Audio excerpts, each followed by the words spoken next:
আসসালামু আলাইকুম বন্ধুরা, আজকে আমরা এই যে লাল শাকগুলো সব তুলে ফেলবো। তুলে ফেলার পরে আবার নতুন করে আজকে লাল শাক লাগিয়ে দিব। দেখেন কত সুন্দর লাল শাক, ও দেখার মতো। হ্যাঁ নির্মল, দেখছো কি সুন্দর, একদম দেশি দেশি টাটকা। সব তুলে আজকে যে ফালাই দিব আবার। হ্যাঁ,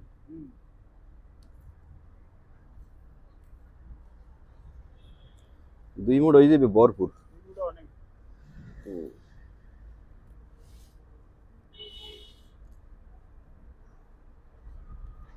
দেখবি না, দেখি আমরা কাজ করতে হবে, কাজ না করলে মাজা ব্যথা হয়, বুঝছো মেহেদি? প্রত্যেক দিন মনে করো কোপাইতেই একসের।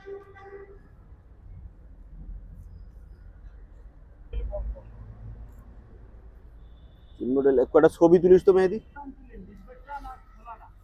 খোলাটা ডিব্বরটাই মূলে ধরে না।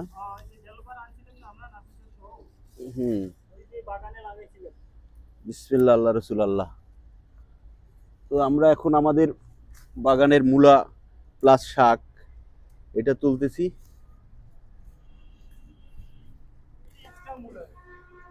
না, এটা আসলে আর কান্দি করে লাগাইতে হবে, বুঝছো নির্মল?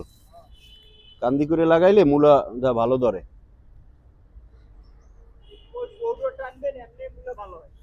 হ্যাঁ, মূলা ওই কোট্টোটা আনবো। এটা হবে না, ওই ওই ওইটা তোলো, ওইটা।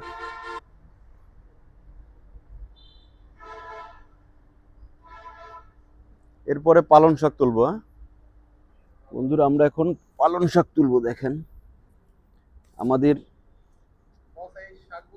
বাগানে আল্লাহর ইচ্ছা এগুলা খাইল এমডি স্যার, ডিরেক্টর স্যার,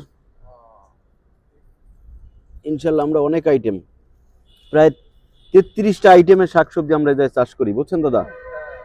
33। হ্যাঁ হ্যাঁ, তা তো অবশ্যই, উপর আল্লাহর কৃপা ছাড়া তো সম্ভবই না। হ্যাঁ হ্যাঁ হ্যাঁ, তাছাড়া শহরের চাষির জন্য সম্ভব হয়েছে আল্লাহ তাআলার কৃপায়, শহরের চাষির পরিশ্রমে। হ্যাঁ,